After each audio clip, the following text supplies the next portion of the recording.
కీర్తన గ్రంథం 146వ అధ్యాయం.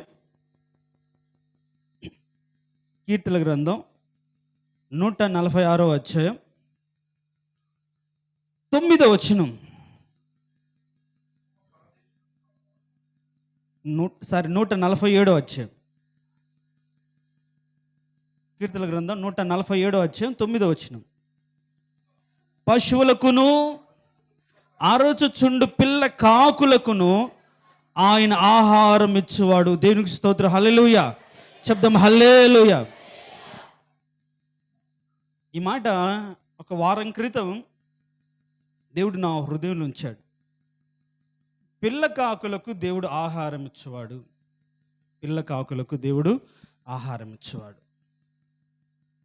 ఈ వాక్యం గురించి నేను ఏ పని చేస్తున్నా ఆలోచన చేస్తుండేవాడిని.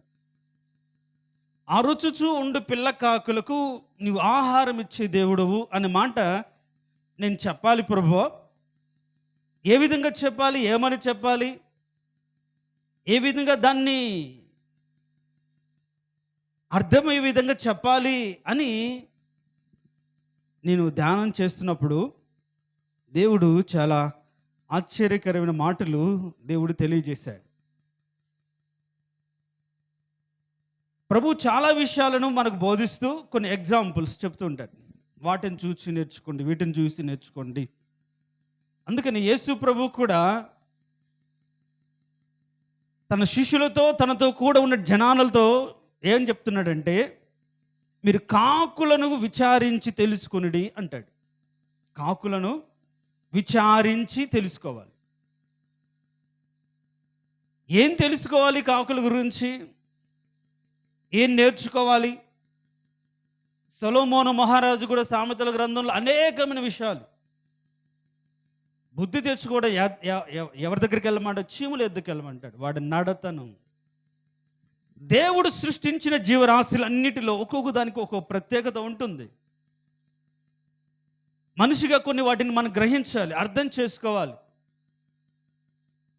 వాటిని బట్టి గ్రహించాలి, దాన్ని బట్టి ఆ గ్రహించిన దాన్ని బట్టి మనం నడుచుకోవాలి.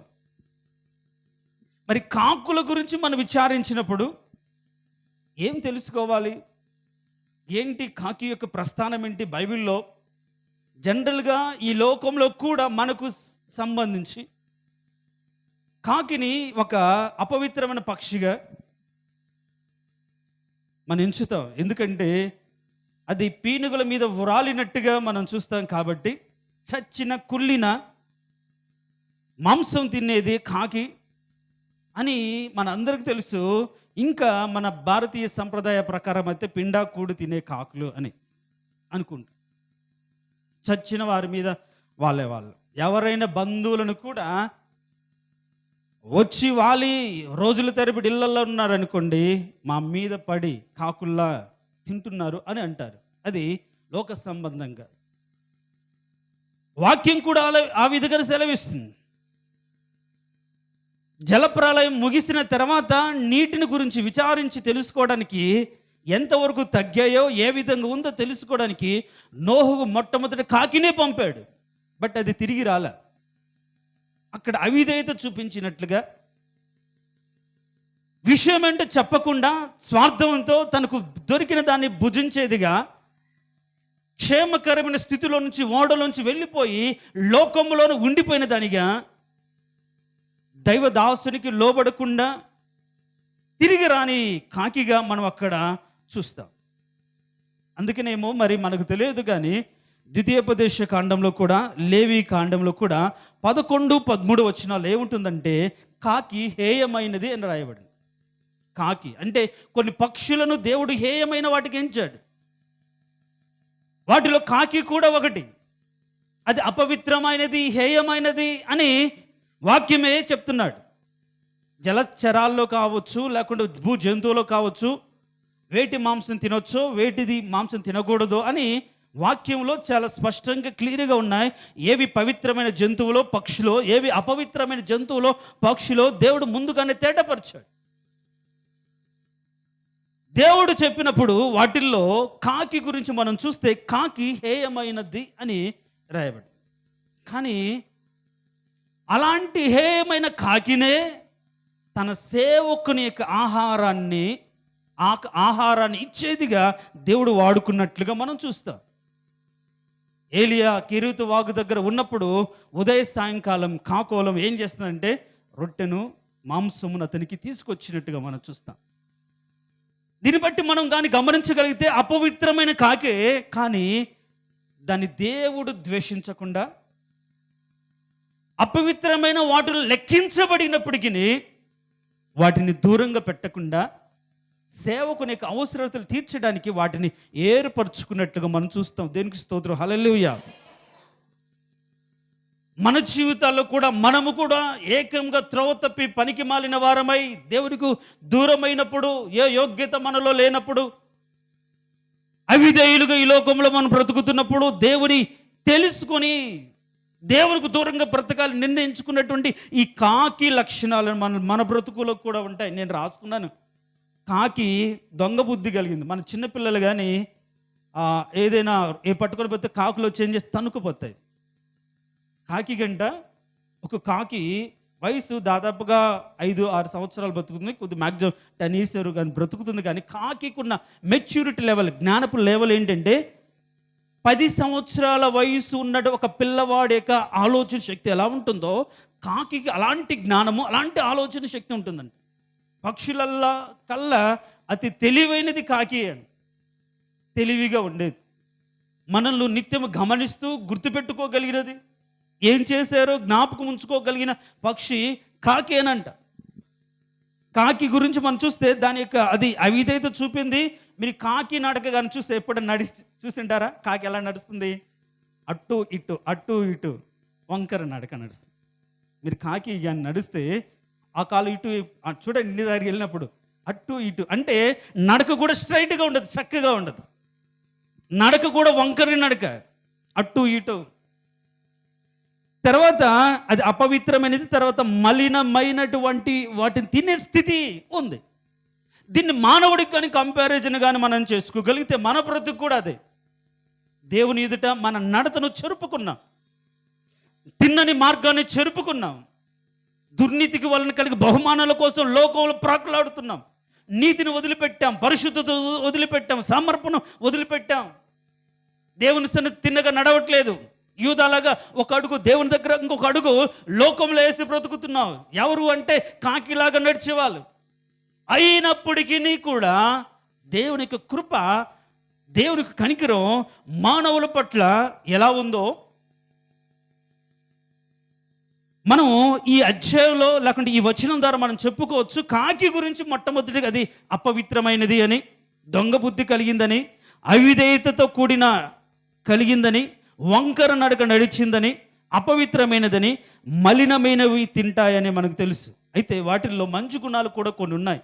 అదేంటంటే, ఒక కాకి చనిపోయిందనుకోండి, కాకులు అన్నీ వస్తాయి.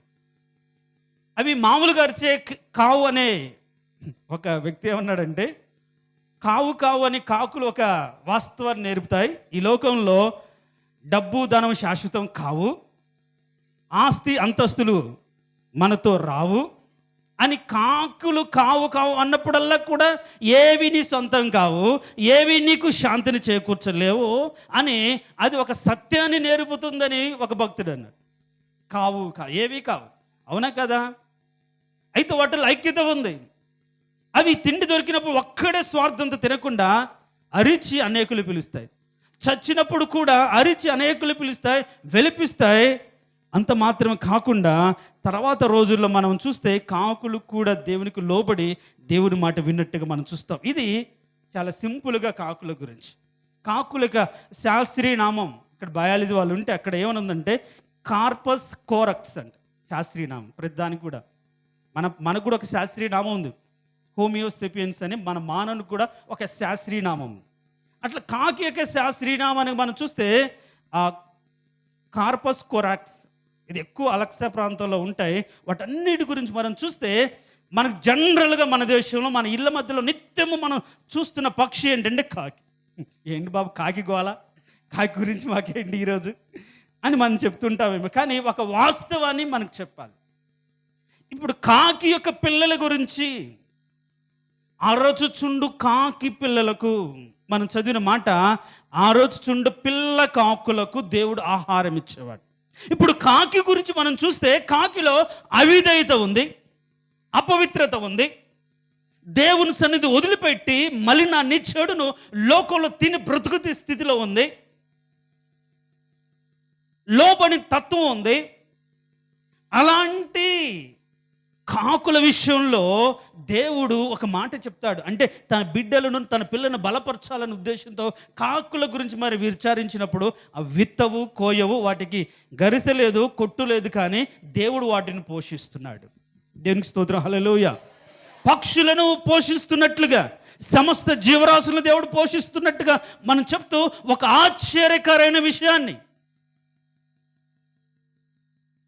బిడ్డల పట్ల దేవుడికి సంకల్పం ఏ విధంగా ఉందో, ఈ రోజుల్లో ఇక్కడ ఉన్న వాళ్ళు చాలామంది పిల్లలు తల్లిదండ్రుల విషయంలో బాధను అనుభవిస్తూ, వేదన అనుభవిస్తూ, దుఃఖాన్ని అనుభవిస్తూ, తల్లిదండ్రుల నుంచి ఎలాంటి సహాయము లేకుండా, వాళ్ళ దగ్గర నుంచి ఎలాంటి ఆదరణ లేకుండా దుఃఖంతో కృంగిపోతున్న వారి జీవితాల్లో ఎవరైతే అలా ఉంటున్నారో అలాంటి పిల్ల కాకుల పట్ల దేవుడు ఎలాంటి కృప చూపించాడో ఒక విషయాన్ని మీతో ఈరోజు చెప్పాలనుకుంటున్నారు.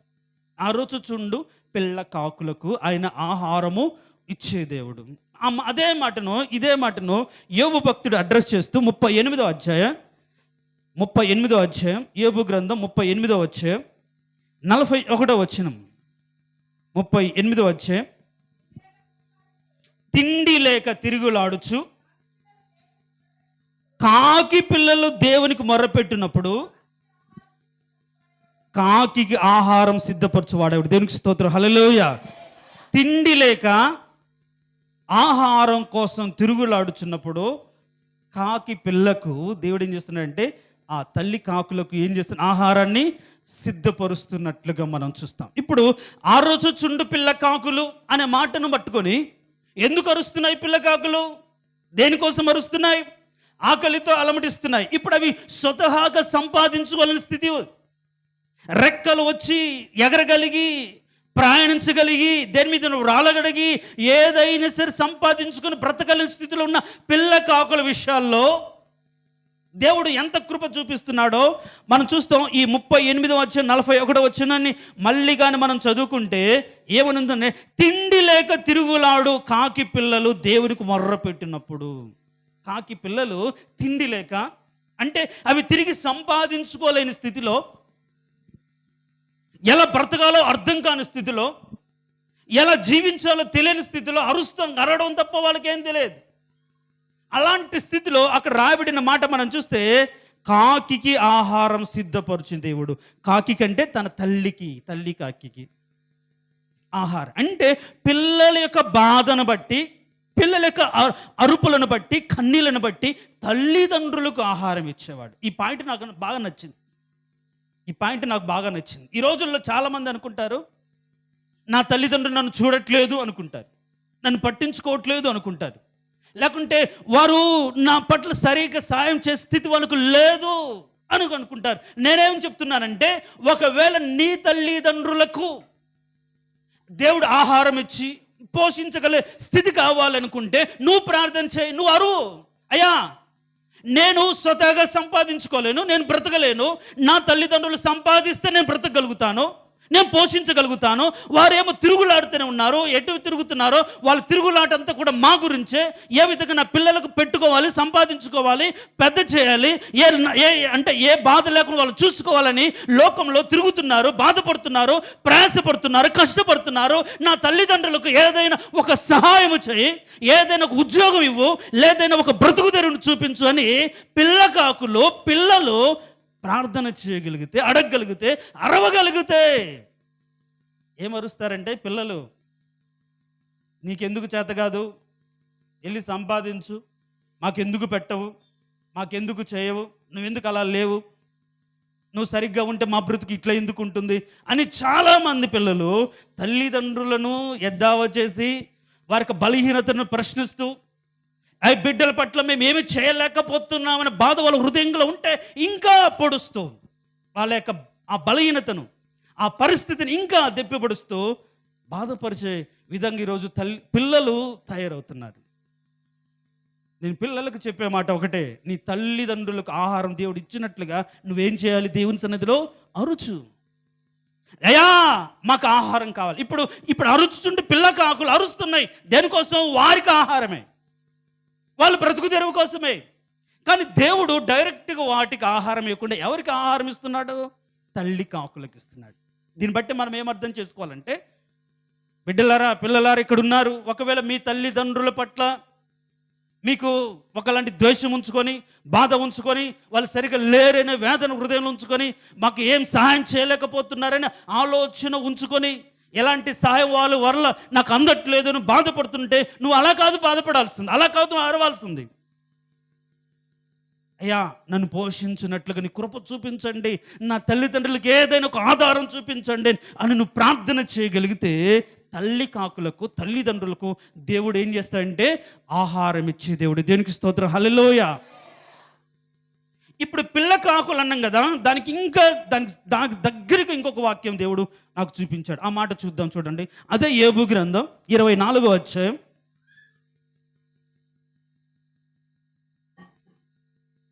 అదే యోబు గ్రంథం 24వ అధ్యాయం 5వ వచనం అనుకుంటా.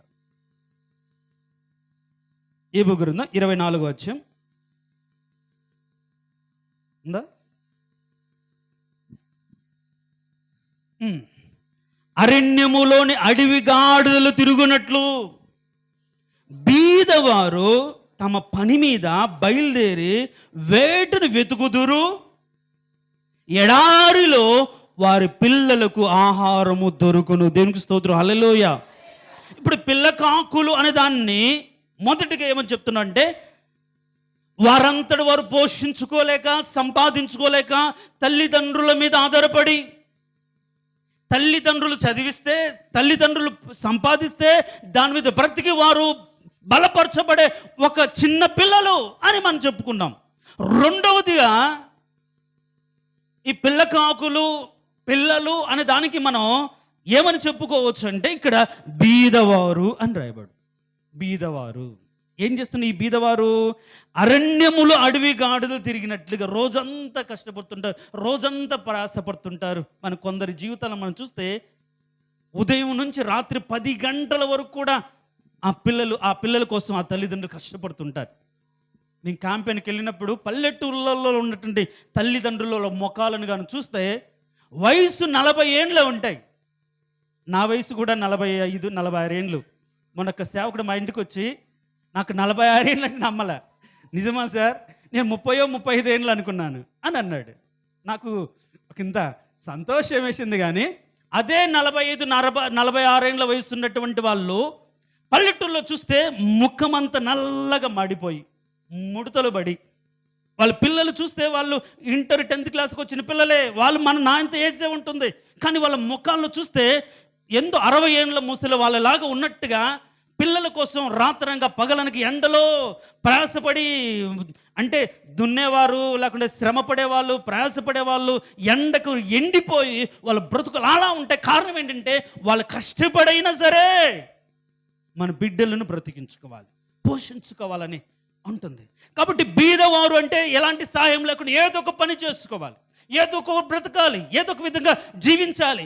మరి వారి జీవిత యానంలో వారు కలిగిన పిల్లలను పోషించుకోవాలంటే వాళ్ళకి చదువు లేదు, ఉద్యోగం లేదు, సరైన స్థితి లేదు. కాబట్టి అరణ్యంలో అడవి గాడిదలు అటు ఇటు తిరుగులాడినట్లుగా పని దొరకడానికి కోసం వాళ్ళ దగ్గరికి, వీళ్ళ దగ్గరికి, వాళ్ళ ఇంటికి, వీళ్ళ ఇంటికి ఏ రోజు కూడా ఖాళీగా ఉండకుండా ఏం చేస్తుందంటే తిరుగులాడుతూ ఉండి పని చేసుకోవడానికి ప్రయాసపడుతున్న వారి విషయంలో వారి పిల్లలకు దేవుడు ఏం చేస్తున్నాడంటే ఆహారం చేస్తున్నాడు. దేవునికి స్తోత్రం, హల్లెలూయా.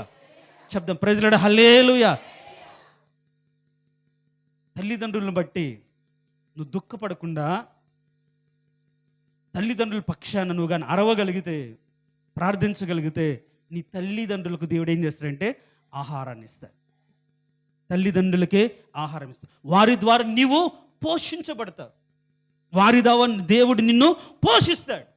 ఆ రోజు చుండు పిల్ల కాకులకు ఆహారం లెక్క తిరుగుతూ ఉన్నప్పుడు వాటికి ఆహారము దయచేసిన దేవుడు మరి వాటికి ఎలా ఆహారం దయచేశాడు? అవి విత్తాయా, కోసాయా? వాడికి ఒక స్థిరమైన స్థితి ఉందా? ధాన్యం కట్టుకోవడానికి ఇల్లు ఉందా? ఏమీ లేదు. అయినప్పటికీ దేవుడు వాటిని పోషిస్తున్నాడని చెప్పాడు. మరి ఈరోజు కూడా మన జీవితాలను వాటి స్థానంలో చూడగలిగితే తల్లిదండ్రులు, పిల్లలు, తల్లిదండ్రులే సంపాదించాలనే భ్రమలో బ్రతుకుతున్న పిల్లలైనటువంటి వారికి నేను చెప్తున్న మాట ఏంటంటే, మీ తల్లిదండ్రులకు దేవుడు పోషించినట్లుగా నీవు ప్రార్థన చేయాలి, నువ్వు అరవాలి.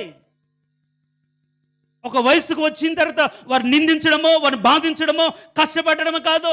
నీవు బలపరచబడినట్లుగా, నీవు సమృద్ధిగా ఉండినట్లుగా, దేవుడు వాళ్ళ కష్టాన్ని దీవించినట్లుగా, ఆ కష్టార్జితాన్ని ఆశీర్వదించినట్లుగా నువ్వు అరుస్తూ ఉంటే నీకోసం తల్లిదండ్రులకు దేవుడు ఏం చేస్తాడంటే ఆహారాన్ని సిద్ధపరుస్తాడు. ఈ మాట నాకు చాలా నచ్చింది. పిల్లలకు చెప్పాలని, యవనస్తులకు చెప్పాలనుకునే మాట అది. యవనస్తులు ఉన్నారు, చిన్నపిల్లలు ఉన్నారు. బ్లెస్సీ వింటున్నావా? అంటే నాకు కారు కావాలంటాడు. నేనేమంటానంటే నువ్వు దేసేనని అడుగు. కాబట్టి నువ్వు అడిగావనుకో దేవుడు ఏం చేస్తాడు? అరిసావనుకో నాకు ఇస్తాడు. దేవునికి స్తోత్రం, హల్లెలూయా. ఇలా జరిగిన సంఘటనలు ఏమైనా ఉన్నాయా బైబిల్లో? పిల్లలను బట్టి దేవుడు తల్లిదండ్రులు ఆశీర్వదించిన స్థితి కానీ, విధానం కానీ, అరుచుచుండిన పిల్ల కాకులను దేవుడు తల్లిదండ్రులకు ఆహారం ఇచ్చి పోషించినట్లుగా సంఘటనలు ఏమన్నా ఉన్నాయా అంటే ఉన్నాయి. కానీ నేను మూడు విషయాలు చెప్తాను. చూడండి, మొట్టమొదటిగా ఆదికాండం 21వ అధ్యాయం. ఆదికాండం 21వ అధ్యాయం. ఆదికాండం 21వ అధ్యాయం 17వ వచనం.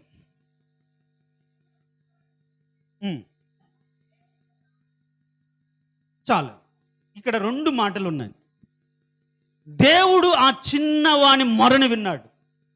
ఇప్పుడు చిన్నవాని మరణి విన్నప్పుడు దేవుడు రావాల్సిందే ఎవరి దగ్గరికి? పిల్లవాడి దగ్గరికి. బలపరచాల్సింది ఎవరిని? పిల్లవాడిని. కానీ ఇప్పుడు పిల్లవాని మరణి విని దేవుడు ఎవరిని పిలిచాడు? అర్థమవుతుంది నా మాటలు? పిల్లవాని మొరవిని దేవుడు ఆయన తల్లి అయినట్టు హాగరునితో మాట్లాడినట్టుగా మనం చూస్తాం. హాగరు విషయాన్ని మనం చూస్తే ఐగుప్తు దేశము నుంచి ఒక దాసిగా రాబడి, అబ్రహాముకి భార్యగా మార్చబడి, కుమారుని కని ఒక సంతోషాన్ని ఆ కుటుంబానికి ఇచ్చిన ఒక విలువలేనటువంటి స్థితిలో హాగరు బ్రతికింది. కొద్దిగా తీసుకెళ్ళండి బయటికి, అటు ఇటు ఆడించి మళ్ళీ తీసుకురండి. ఇంకా నా మాటలు వినండి. దేవునికి స్తోత్రం, ప్రైజ్ హల్లెలూయా. 2 చేతుల్లో చెప్తాం, ప్రైజ్ హల్లెలూయా.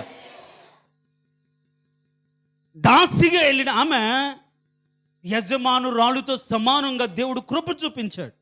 అయితే ఆమె గర్వించింది, ఒకసారి ఎల్లగొట్టబడింది, తిరిగి దేవుని యొక్క మాటను బట్టి తిరిగి ఆమె దగ్గరకు వచ్చింది. ఇప్పుడు అణిగి మణిగి ఉంటున్నప్పుడు ఇప్పుడు అబ్రహాముకు మళ్ళీ ఇస్సాకు పుట్టిన తర్వాత ఆ ఇంట్లో ఆ తల్లి కొడుకులకు స్థానం లేకుండా పోయింది. తల్లి కొడుకులకు స్థానం లేదు. ఈమె ఉంటే నాకు గిట్టదు, నాకు నచ్చదు అనుకొని ఏం చేస్తానంటే నువ్వు ఆమెను ఎల్లగొట్టు అని షారా అంటే భార్య మాట విన్నాడు. నేను అంటాను, సరే 100 ఏళ్ళ దాదాపు 85 ఏళ్ళ వయసులో కుమారునిచ్చి నేను తండ్రిని అనిపించుకోవడానికి. ఈరోజు వాస్తవానికి ఫాదర్స్ డే అంటే తెలుసా? ఫాదర్స్ డే అంటే ఆ పితృ దినోత్సవం, అంటే తండ్రుల దినోత్సవం. అంటే తండ్రిగా మార్చబడిన వారికి ఒక సంతోషకరమైన రోజు. ఇప్పుడు అబ్రహాము జీవితంలో కూడా పిల్లలు లేక ఉన్నటువంటి స్థితిలో తండ్రి అనడానికి కారణం ఏంటంటే ఆ కుటుంబం. తర్వాత తనకు వాగ్దానపూర్వకం ఇస్సాకు పుట్టిన తర్వాత ఈ షారా ఏం చేస్తుందంటే వెళ్ళగొట్టు అని అంటుంది. సరే, వెళ్ళగొట్టాలి. ఎలా వెళ్ళగొట్టాలి? ఇప్పుడు ఆయన డబ్బులు లేనివాడైతే, ఏమీ లేనివాడైతే ఒట్టి చేతులతో పంపాలి. అప్పటికి ఆయన దగ్గర పని చేసే వాళ్ళే 318 మంది ఉన్నారు. 318 మందిని పోషించగలిగిన స్థాయి అంటే ఎంత గొప్పగా ఉంది! ఎంత డబ్బు ఉండొచ్చు, ఎంత ధనం ఉండొచ్చు, ఎంత పశు సంపద ఉండొచ్చు. ఇంత ఉన్నా కూడా ఎలా పంపాడంటే ఒక బాధాకరమైన మాట అక్కడ రాయబడి ఉంటుంది. చూడండి, 21వ అధ్యాయం 14వ వచనం. కాబట్టి తెల్లవారినప్పుడు అబ్రహాము లేచి ఆహారమును నీళ్ళ తిత్తిని తీసుకొని ఆ పిల్లవానితో కూడా హాగరునకు అప్పజెప్పి ఆమె భుజం మీద వాటిని పెట్టి ఆమెను పంపివేసెను. చూడ ఎంత దారుణం.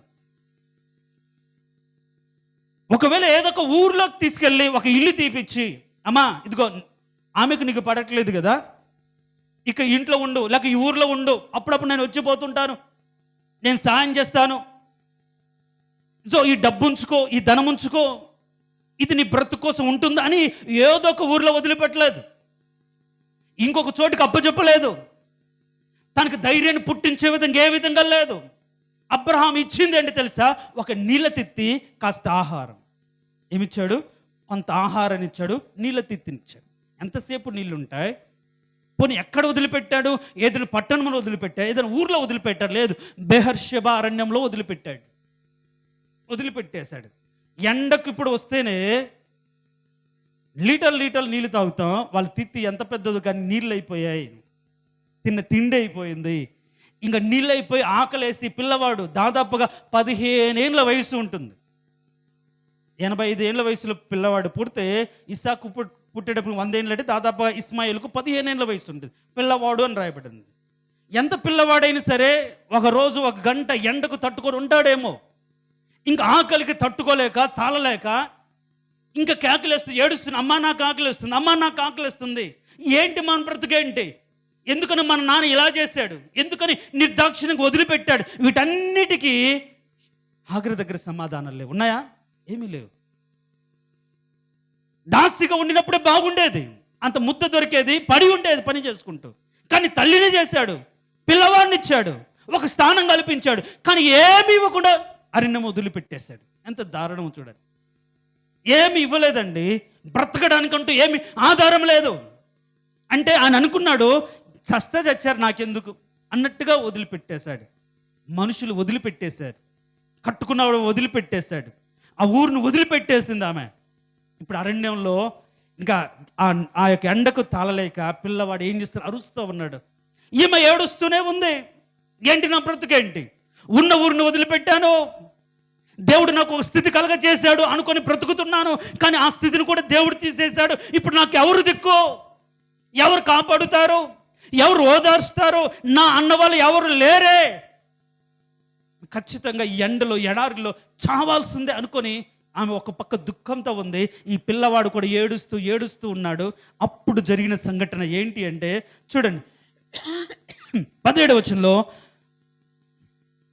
దేవుడు ఆ చిన్న వాని మరను వినను. దేవునికి స్తోత్రం, హల్లెలూయా.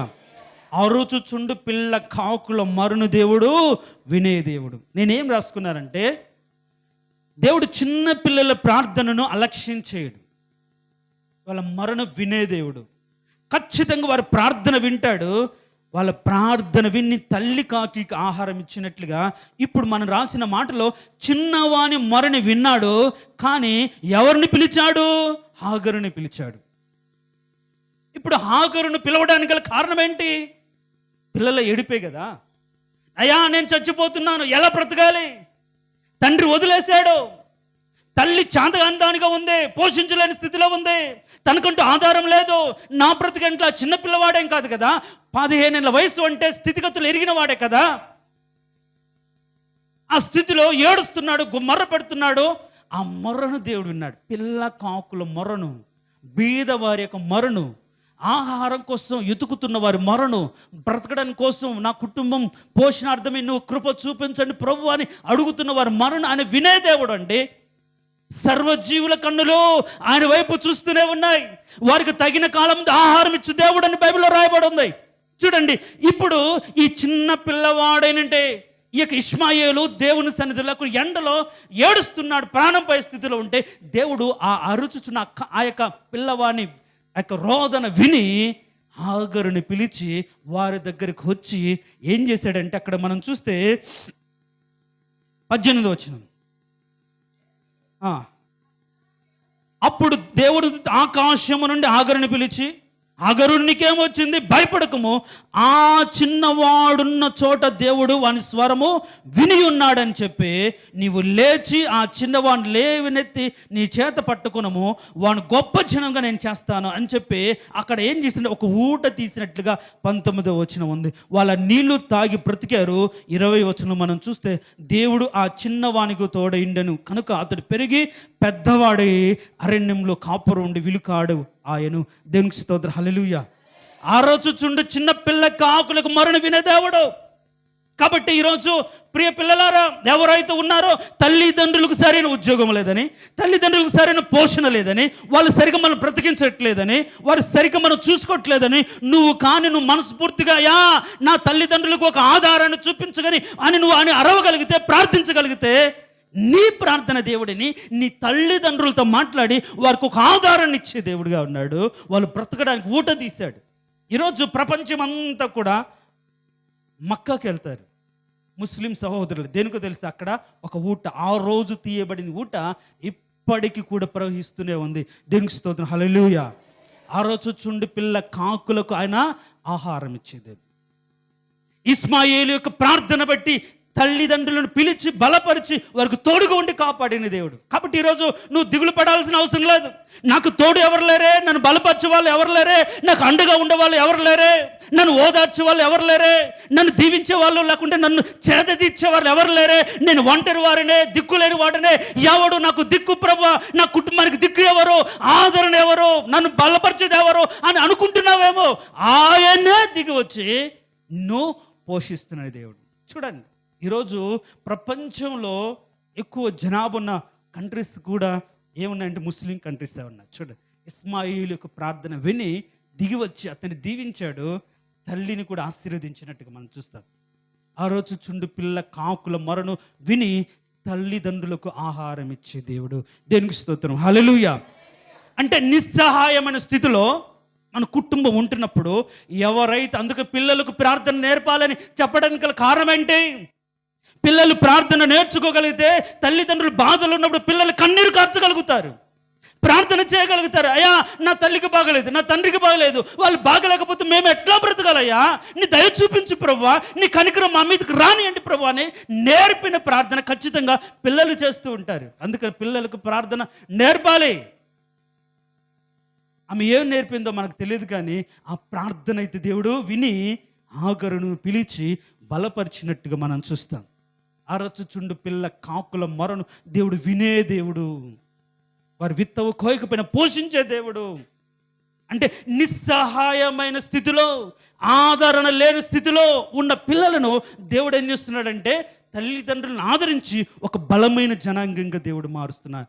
రెండవదిగా మనం చూస్తే సమూయేలు 2వ గ్రంథం, సమూయేలు 2వ గ్రంథం 9వ అధ్యాయం. సమూయేలు 2వ గ్రంథం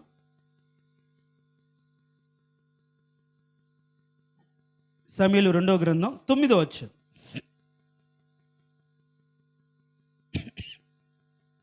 ఇక్కడ సౌలు కుమారుడైన మెఫీబోషెతు అనే ఒక వ్యక్తి ఉంటాడు. మనకు తెలుసు, ఇతను కుంటి కాళ్ళు గలవాడు. ఒక యుద్ధ దినమున తన ఆయ రక్షించాలని ఎత్తుకొని వెళ్తుంటే ఆమె కాలు జారి కింద పడిన దాన్ని బట్టి ఇతను కుంటివాడైపోయాడు. తండ్రి చనిపోయాడు, అన్నలు చనిపోయారు. తను పోషించబడిన స్థితిలో లోదెబారు అంటే మేతలేని స్థలం, దాని అర్థం. లోదెబారు అంటే మేతలేని స్థలం. మాకీరి ఇంట ఉన్నాడు. ఇప్పుడు ఈయన స్థితి ఏంటంటే ఆయన పెడితే తినాలి. ఇతనికి సహాయకుడు షీబా అనే వ్యక్తి ఉంటాడు, చాలా కన్నింగ్ ఫెలో. అంటే ఇతనికి వ్యవసాయం చేయలేడు కాబట్టి అతనంతా ఇతను సేద్యం చేసి ఏదో కొంత అతనికి పెడుతుండేవాడు. తన బ్రతుకులకు వేదన, దుఃఖం ఉంది. తల్లిదండ్రులను పోగొట్టుకొని, అన్నదమ్ములను పోగొట్టుకొని, బ్రతుకు భారమైపోయి వేదనతో కూడి ఎవడి ఇంటనో పడి ఉండాల్సి వచ్చిన పరిస్థితి, వారు ఒక ముద్ద పెడితే తినవలసిన పరిస్థితి, ఎంత వేదన ఉంటుంది. రాజు కుమారుడిగా పుట్టి రాజు బ్రతికే విధంగా బ్రతుకుతూ సమస్తమైన సకల విధమైన అంటే ఆహారంతో రాజు భోజనంతో తను బ్రతుకుతున్న స్థితిలో ఇప్పుడు ఇంట లేకుండా ఎవరో ఇంట, అది కూడా మేత లేని స్థలంలో, దుఃఖ స్థితిలో, వేదన స్థితిలో అతను ఉంటున్నాడు. అలాంటి పరిస్థితుల్లో దేవుడు చూడండి, తల్లిదండ్రులను పోగొట్టుకొని ఒంటరి వారైపోయి, ఎవరు ఆదరించలేక, ఎవరో ఒకరి మీద ఆధారపడి దిక్కులేని వారిగా పడి ఉన్న బీదవారు కావచ్చు, నిస్సహాయ స్థితిలో ఉన్నవారి గురించి ఈ మాట నేను చెప్తున్నాను. ఇంతకు ముందేమో తల్లిదండ్రులకు దేవుడు ఆహారం ఇచ్చాడు. ఇప్పుడు అరుచుచుండే పిల్ల కాకుల గురించి మనం చెప్పుకున్నప్పుడు వాళ్ళు పేదవారు కావచ్చు, ఏమి లేని వారు కావచ్చు, బీదవారు అని మనం చెప్పుకున్నాం. అలాంటి స్థితిలో ఇతను రాజ కుటుంబంలో పుట్టి ఏమి లేనివాడుగా మారిపోయాడు. ఎవడో పెడితే బ్రతకాలి, ఎవరి మీద ఆధారపడి బ్రతకాలి. అరుస్తున్నాడేమో, ప్రార్థన చేస్తున్నాడేమో, దుఃఖపడుతున్నాడేమో, వేదన పడుతున్నాడేమో. నాకేంటి ప్రభా ఈ గతి కలుగ చేసావు, నన్ను చిన్నప్పుడు నేను ఎలా బ్రతికాను, ఈరోజు నేను ఎలా బ్రతుకుతున్నాను, నా మీద నేను ఆధారపడలేని స్థితి, ఎవరి మీదో ఆధారపడాల్సి వస్తుంది. ఆధారపడ్డప్పుడు వాళ్ళు మంచిగా ఉంటే మంచిగా చూసుకుంటారు, కాస్త తేడా ఉంటే చిరుబురులాడతారు, లేకుంటే చిరాకు పడతారు, నిష్ఠూర ఆడతారు, కోపగించుకుంటారు, చీదరించుకుంటారు. ఇంకెంతకాలం రా మా మీద పడి బ్రతుకుతావు, ఓ చావు, మా వల్ల కాదు అన్నా సరే చావలేక బ్రతుకు ఉండి జీవించే స్థితి ఎంత దారుణంగా ఉంటుంది. ఇక మెఫీబోషెతు యొక్క జీవితం చూడండి. అరుచుచున్న పిల్ల కాకులకు దేవుడు ఏం చేస్తాడంటే ఆహారం ఇచ్చే దేవుడు. ఇప్పుడు ఈయన స్థితి లోదబారులో ఉన్నప్పుడు తల్లిదండ్రులు పోగొట్టుకుని, అన్నదమ్ములు పోగొట్టుకుని, ఎవరో ఇంట ఉండి పిల్లవాడిగా ఉండి, దీనుడిగా ఉండి, దిక్కులేని వాడిగా ఉండి అరుస్తూ ఉన్నప్పుడు దేవుడి కృప చూడండి. దావీదు అతన్ని ఆ స్థితి నుంచి తీసుకొచ్చి ఎక్కడ తీసుకొని వచ్చాడు చూడండి. ఎక్కడ తీసుకొచ్చాడంటే ఏం చేశాడు, అతని పట్ల దేవుడు చూపిన కృప ఏంటంటే దావీదు దగ్గరికి వచ్చిన తర్వాత 7వ వచనం, దావీదు నీవు భయపడవద్దు, నీ తండ్రి అయిన యోనాతాను నిమిత్తము నిజంగా నేను నీకు ఉపకారము చూపి నీ పితరుడైన సౌలు భూమి అంతయు నీకు మరలా ఇత్తును, మరియు నీవు సదాకాలం నా బల్ల యొద్దనే నీవు భోజనము చేతు అని చెప్పి ఏం చేయను. 11వ వచనం కింది వచ్చిన మనం చదివితే మెఫీబోషెతు రాజకుమారులలో ఒక్కడైనట్టుగా రాజు బల్ల యొద్దనే భోజనము చేయుచుండెను. ఎంతకాలం అంటే 13వ వచనంలో మెఫీబోషెతు యెరూషలేములో కాపురం ఉండి సదాకాలం రాజు బల్ల యొద్ద భోజనము చేయుచుండెను. అతని 2 కాళ్ళు కుంటే చూడండి, అరుచుచుండి పిల్ల కాకులకు దేవుడు ఆహారం. తన యొక్క స్థితి తండ్రిని కోల్పోయి, బాబాయ్లను లేకపోతే పెద్దనాన్న పిల్లలు వాళ్ళు కోల్పోయి, తాతను కోల్పోయి, రాజ్యాన్ని కోల్పోయి, సమస్తం దీన స్థితిలో ఉన్నప్పుడు దేవుడు ఏం చేస్తాడు, ఆరోచుచున్న పిల్ల కాకులకు దేవుడు ఏం చేస్తాడంటే పోషించాడు. ఎక్కడి నుంచి, మాకీరి ఇంట ఉండి లోదెబారు అంటే మేత లేని స్థలంలో నుంచి రాజు బల్ల యొద్ద భోజనం చేసే స్థితి. దేవుడు అట్లా వదిలిపెట్టేవాడు కాదండి. ఈరోజు ఎవరో ఇంట ఉండాల్సి వచ్చిందా, ఎవరి మీద ఆధారపడాల్సి వచ్చిందా, భయపడాల్సిన అవసరం లేదు. నువ్వు దేవుని సన్నిధి అరుచు అంటే ప్రార్థన చేయి, మనస్ఫూర్తిగా ప్రార్థన చేయి. దేవుడు నేను చేస్తాడు ఆ స్థితి నుంచి ఉన్నతమైన సమృద్ధి గల చోటికి దేవుడు నిన్ను తీసుకొని వస్తాడు. 3వదిగా ఇది ఇంకా దారుణంగా ఉంటుంది. న్యాయాధిపతుల గ్రంథం 11వ అధ్యాయం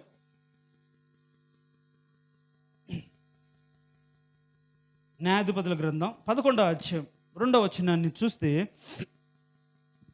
గిలాదు భార్య అతని కుమారులు కనగా వారు పెద్దవారై యెఫ్తాతో ఏమంటున్నారంటే, నీవు అన్య స్త్రీకి పుట్టినవాడు గనుక మన తండ్రి ఇంట నీకు స్వాస్థ్యము లేదు అనిరి. ఎందుకంటే తన తల్లి ఒక వేశ్య, యెఫ్తా యొక్క తల్లి ఒక వేశ్య. మరి పుట్టి ఆయనకు జన్మం ఇచ్చిన తర్వాత ఆమె ఏమైందో, చనిపోయిందో, వదిలిపెట్టి వెళ్ళిందో మనకు తెలియదు. కానీ ఇప్పుడు తన అన్నదమ్ములు తిరిగి యెఫ్తా తండ్రి గిలాదు పెళ్లి చేసుకున్నాడు. ఆయనకు పిల్లలు పుట్టిన తర్వాత మీ అమ్మ మంచిది కాదు, బజారు మనిషి, అలాంటి దాని కడుపున పుట్టిన నీకు మా ఇంటి మాకు స్వాస్థ్యం లేదు, పో నీ ఇష్టం వచ్చినట్టుగా అని ఇంట్లో నుంచి గెంటి వేశారు, వెలివేశారు. ఆ యొక్క పట్టణస్థులైన ఊరి వారైనా, రే ఎట్లా పోతుందిరా, మీ నాన్నే చేరదీశాడు, మీ నాన్న నాకే పుట్టాడు కాబట్టి నా ఇంట్లో ఉండాలని చేరదీస్తే మీరు పంపిస్తారని ఏ ఒక్క వ్యక్తి కూడా అతనికి సపోర్టెడ్గా రాలేదు. యెఫ్తా ఏం చేశాడంటే ఉన్న ఊరిని వదిలిపెట్టేసి వాళ్ళ చేత తృణీకరించబడి అణగద్రొక్కబడిన వాడికి ఎక్కడికో దూరంగా వెళ్ళి బ్రతకాల్సి వచ్చింది. ఉన్న ఊరిని వదిలిపెట్టి ఒక అవమాన భారంతో కృంగిపోతూ ఎక్కడికో వెళ్ళి బ్రతకాల్సి వచ్చింది. ఏమని అరిసి ఉంటాడు? అయ్యా, నాకెందుకు ఇలాంటి జన్మనిచ్చావు? నాకెందుకు ఇలాంటి బ్రతుకునిచ్చావు, పుట్టుకనిచ్చావు? నా తల్లి అలాంటి దాని కడుపున నన్నెందుకు పుట్టనిచ్చావు ప్రభువా? నా తల్లి బట్టి నన్ను దూషిస్తున్నారు. నా తల్లి ఒక వేశ్యగా ఉంది.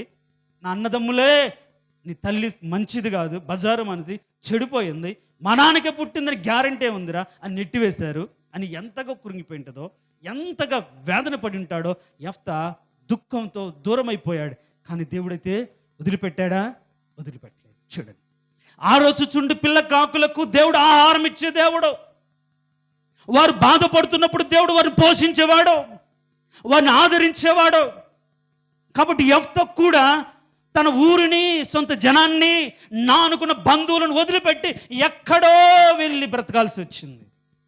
దేవుడు అలాంటి వారిని దేవుడు వదిలిపెట్టలేదు.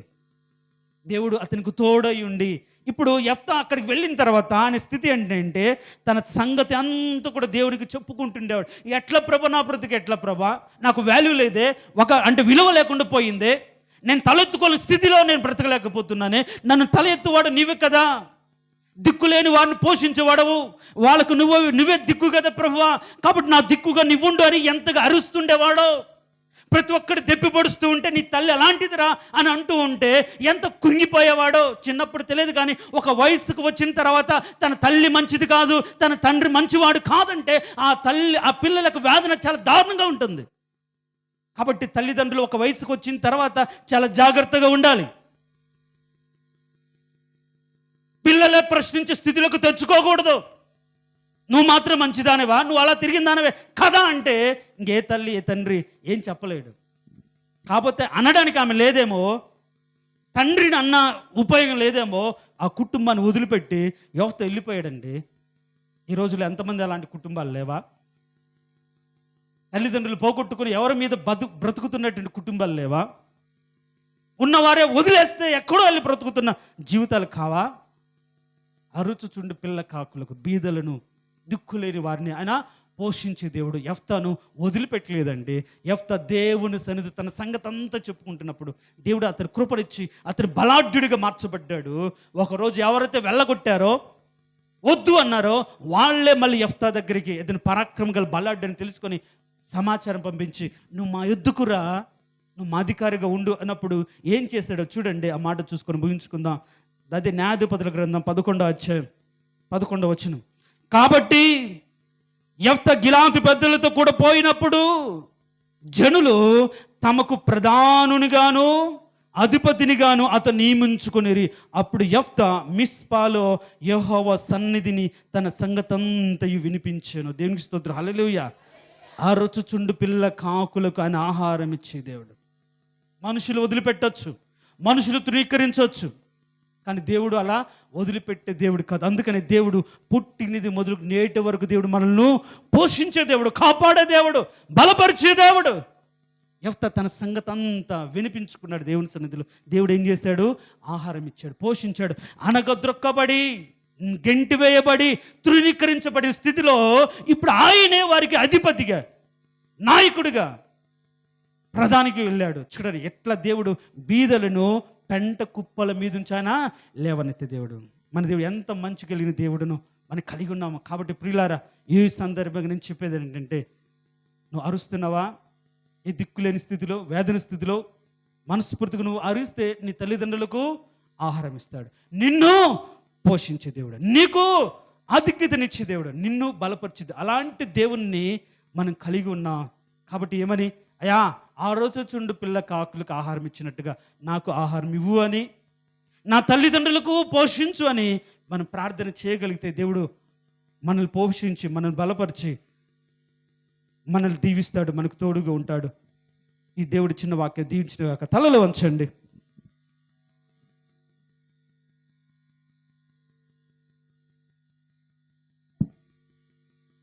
తలలు వంచిన మనమందరం కూడా, కాకులు మంచివి కాదు, అపవిత్రమైనవే, అవిధేయత చూపినట్టువే అయినప్పటికీ దేవుడు అపవిత్రతను బట్టి దూరం చేయకుండా తన సేవకుని పని కోసం వాడుకున్నట్లుగా మనం చూసాం. ఆ పాపాన్ని బట్టి, ఆ అపవిత్రతను బట్టి, హేయమైన స్థితిని బట్టి ద్వేషించకుండా వాటి పిల్లలు అరిచినప్పుడు, ప్రార్థించినప్పుడు, అడిగినప్పుడు వాటికి ఆహారం పెట్టిన ప్రేమ కలిగిన దేవుడిగా ఉన్నాడు. మనం మంచివారం కాకపోయినా మనం నమ్మిన దేవుడు మంచివాడు. అలాంటి మంచి దేవుని మనం కలిగి ఉన్నాం. మంచి కాపరిని మనం కలిగి ఉన్నాం. ప్రాణం పెట్టి విడిపించగలిగిన గొప్ప దేవుణ్ణి కలిగి ఉన్నాం. కాబట్టి ప్రియ సహోదరి, సహోదరుడా, ఈరోజు నిన్ను పోషించగలిగే దేవుణ్ణి సన్నిధిలో ఉన్నావు. నీ ప్రార్థన బట్టి నీ తల్లిదండ్రులను పోషించేవాడిగా ఉన్నాడు. నీ ప్రార్థనను బట్టి దీని స్థితిలో, తల్లిదండ్రులు లేని స్థితిలో ఉన్నప్పుడు, ఆదరించలేని స్థితిలో ఉన్నప్పుడు నిన్ను పోషించేవాడుగా ఉన్నాడు. తృణీకరించబడిన వాడిగా ఉన్నప్పుడు వారికే నువ్వు ఒక అధిపతిగా మార్చగలిగిన దేవుని దగ్గర ఉన్నావు. ఈరోజు నీ స్థితి ఏంటి? ఏ స్థితిలో అలమటిస్తున్నావు? ఏ స్థితిలో ఆవేదన వ్యక్తపరుస్తున్నావు? దుఃఖంతో కృంగిపోయి ఉన్నావు? ఆరుచుచుండు పిల్ల కాకులకు ఆయన ఆహారం ఇచ్చాడు. గుర్తుంచుకో. నువ్వు ప్రార్థన చేయి. అయ్యా, ఇస్మాయిలుని బట్టి హాగరును పిలిచినట్టుగా, అయ్యా పిల్లవాడిని నాకేం తెలుసు అయ్యా, నేను ఎలా బ్రతకాలో, నా తల్లిదండ్రులు సంపాదిస్తేనే కదా ప్రభువా, వాళ్ళు నాకు ఏదైనా పెట్టగలిగితే, ఏదైనా చేయగలిగితే కదా నేను చదువుకోగలను. కాబట్టి వాళ్ళు నన్ను పోషించుటకు వారికి ఆహారం ఇవ్వండి అయ్యా అని పిల్లలైన మీరు ప్రార్థించగలిగితే ఎంత మంచి. తల్లిదండ్రులను నిందించకుండా, తల్లిదండ్రులు నిష్ఠూర పెట్టకుండా, బాధ పెట్టకుండా, వాళ్ళ బలహీనతను అర్థం చేసుకుని, వాళ్ళ బాధను అర్థం చేసుకొని, ఈరోజు ఇస్మాయిల్లాగా ఎందుకు నువ్వు ప్రార్థన చేయకూడదు? ప్రియ యవనస్తులారా, నీ ఉన్న స్థితిలో నీ విడిపించగలిగిన వాడు, దీని స్థితిలో బీదవారిని వాళ్ళ పిల్లలకు ఆహారం ఇవ్వగలిగిన దేవుడు అన్నావు. నువ్వు బీదరాలవే కావచ్చు, దిక్కులేని దానివే కావచ్చు, ఒకరి మీద ఆధారపడి బ్రతుకుతున్న దానివే కావచ్చు, మాకిరింట ఉన్న దానివే కావచ్చు. కానీ అక్కడి నుంచి విడిపించి రాజు పళ్ళ యుద్ధ భోజనం సిద్ధపరచగలిగే దేవుడని అర్థం చేసుకుని, అయ్యా నన్ను కూడా ఒకరి మీద ఆధారపడకుండా నీ సన్నిధిలో నీతో ఉండనట్లుగా నన్ను సిద్ధపరచు ప్రభు అని ప్రార్థన చేస్తే ఎంత మంచిది. తృణీకరించబడిన వాడునయ్యా యెఫ్తాలాగా అని నీవున్న స్థితిని దేవునికి చెప్పుకొని నీ సంగతంతా అరిచి వినిపించి నీ బ్రతుకును మార్చుకోవచ్చు కదా. అరుచుచుండు పిల్ల కాకులేక ప్రార్థన విని తల్లికి ఆహారం ఇచ్చే దేవుడు అలక్ష్య పెట్టలేదు. వారి ప్రార్థన విన్నాడు. వాటి తల్లికి కాకి ఆహారం ఇచ్చినట్టుగా నీ తల్లిదండ్రులకు ఆహారం ఇచ్చే దేవుడు, పోషించే దేవుడు, నిన్ను బలపరిచే దేవుడుగా ఉన్నాడు. కాబట్టి ఈరోజు మనస్ఫూర్తిగా నువ్వు ప్రార్థన చేయి. నా ప్రార్థన బట్టి నా తల్లిదండ్రులకు పోషణ దొరకాలి, ఆదరణ దొరకాలి. దేవుడు నా ప్రార్థన బట్టి నా తల్లిదండ్రులు పోషించాలి, బలపరచాలి, కాపాడాలి అని ఈరోజు నువ్వు ప్రార్థన చేస్తే ఎంత మంచిది. ప్రార్థన చేసుకుని, మహోన్నతుడా, సర్వాధికారి, జీవం కలిగిన దేవా, నీ మాటలులో ఉన్న మర్మాలు, సత్యం ఎంత గొప్పవి అయ్యా. అసహ్యమైన కాకులైన కావచ్చు, హేయమైన కాకులైన కావచ్చు, వాటి పిల్లలు అరిచినప్పుడు తల్లిదండ్రులు మంచివారు కాకపోయినప్పటికీ వాటికి ఆహారం పెట్టిన దేవుడిగా మేము విన్నాం. నిజమే నాయన.